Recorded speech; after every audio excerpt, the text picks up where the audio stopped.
দাওয়াত না দিতে পারেন, উঠে পড়ে লাগছিল। ভাইয়ের আমার, এই কুরবানির কথা বলছিলাম, এই কুরবানি চলে আসছে। এই কুরবানি আত্মত্যাগ।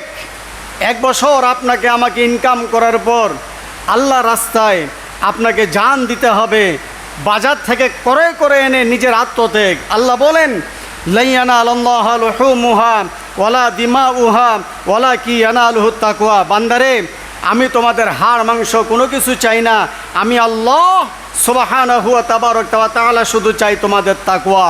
কোন সুবহানাল্লাহ। কোন তাকওয়াটা দিয়ে তোমরা আমাকে ডাকতেছো? এই তাকওয়াটা চাই। বান্দা শুনে রাখো, তোমাদের তাকওয়াটা শুধু চাই আমি আল্লাহ। তোমাদের হাড্ডি চাই না, হাড় চাই না, গোস্ত চাই না, মাংস চাই না, কোনো কিছু চাই না। ওয়া তাওয়াক্কাল আলাল আজিজির রহিম। ও বান্দা, আমি আল্লাহ সুবহানাহু ওয়া তাআলা শুধু তোমাদের চাই যে আমার উপর বান্দাগুলি তাওয়াক্কাল করবে। কোন সুবহানাল্লাহ। আমার উপর ভরসা করবে, আমার উপর তাওয়াক্কাল করবে। আল্লাযী ইয়ারাকা হাইনা তাকুম। এবং আমার বান্দাগুলি খাস নাস নিয়ামত, আমার অসংখ্য নিয়ামত পাওয়ার পর আমার এই বান্দাগুলি আমার প্রতি শুকর আদায় করবে। নাম্বার 3, ওয়া তাকাল্লুবাকা ফিস সাজিদিন। আমার এই বান্দাগুলি সিজদাকারীদের সঙ্গে সিজদা করবে। আল্লাহ সুবহানাহু ওয়া তাআলা সুন্দর করে বলছেন যে এর নাম হলো ওয়ানহার, তোমরা কুরবানি করো। এর নাম হলো ওয়ানহার, তোমরা কুরবানি করো। এই কুরবানির ভিতরে 3টা অংশ আছে। প্রথম নাম্বার অংশ হলো আত্মীয় স্বজন, আখিকার মাংস। এর ভিতরে 3টা অংশ আছে। কুরবানির মাংস, এর ভিতরে 3টা অংশ আছে।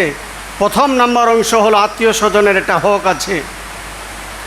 নাম্বার 2, সায়েল, অসহায় যারা, ভিক্ষুক যারা, পথ ভিখারি যারা, তাদের একটা অংশ আছে।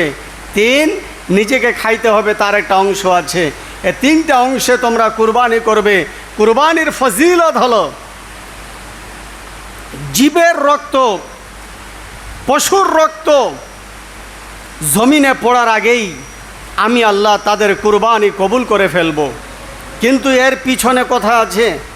এই যে 5 জনের 7 জনে, যতজনে আপনি আমরা কুরবানি দিচ্ছি, এই 5, 6, 7 একাধিক যারা আমরা কুরবানি দিচ্ছি, 3 থেকে শুরু, মনগুলি সব এক প্ল্যাটফর্মের মধ্যে থাকতে হবে।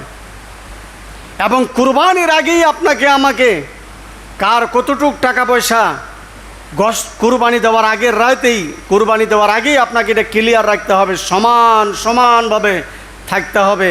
এরপরে আসেন, নবী করিম সাল্লাল্লাহু আলাইহি ওয়াসাল্লাম বলেন যে কুরবানির মাংস, এবং কুরবানির মাংস তোমরা 3টি ভাগ করবে এবং কুরবানির তোমরা দিবে। যতজনে দাও তোমাদের মনগুলি থাকতে হবে এক। আর একজন যদি দেয় তাহলে তো আলহামদুলিল্লাহ আরও সওয়াব বেশি। ভাইরা আমার, এবার আসেন নবী করিম সাল্লাল্লাহু আলাইহি ওয়াসাল্লাম থেকে একটি হাদিস, সেটা হলো মুআজ ইবনে জাবাল রাদিয়াল্লাহু তাআলা 10টা উপদেশ দিয়েছেন। তিনি বলেন, নবী করিম সাল্লাল্লাহু আলাইহি ওয়াসাল্লাম আমাদেরকে 10টি উপদেশ দিয়েছেন। আমরা বারবার নবীর উপদেশগুলি শুনতেছিলাম।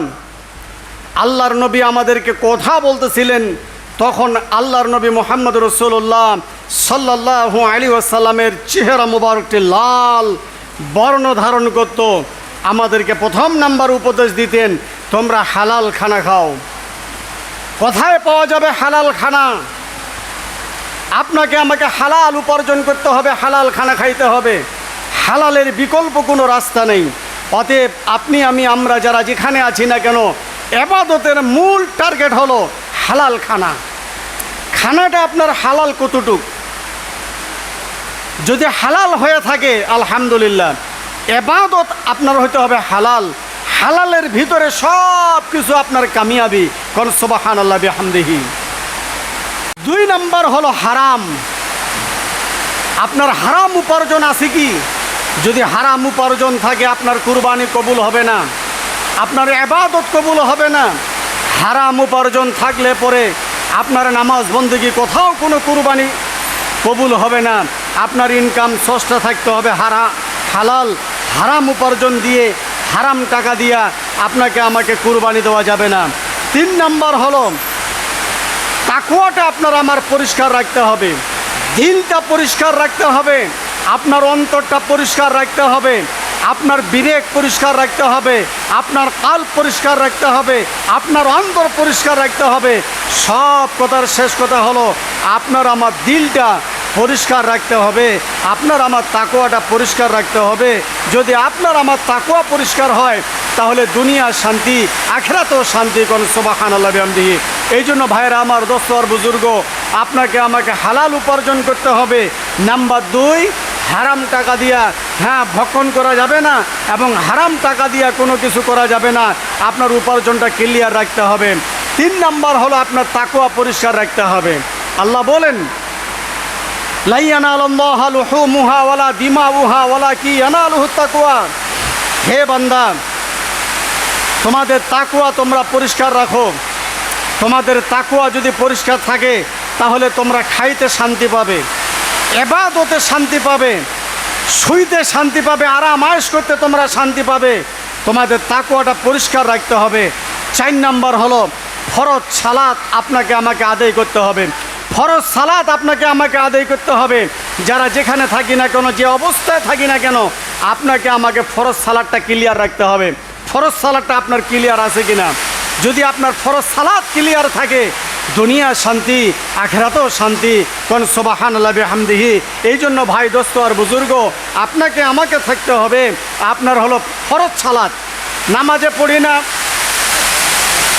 যারা যেখানে আছে নামাজ পড়ি না, যারা যেখানে আছে এবাদতের কোনো মস্ক নাই, যারা যেখানে আছে এবাদত করি না, নামাজ পড়ি না, আপনাকে আমাকে অবশ্যই ফরজ সালাত আদায় করতে হবে।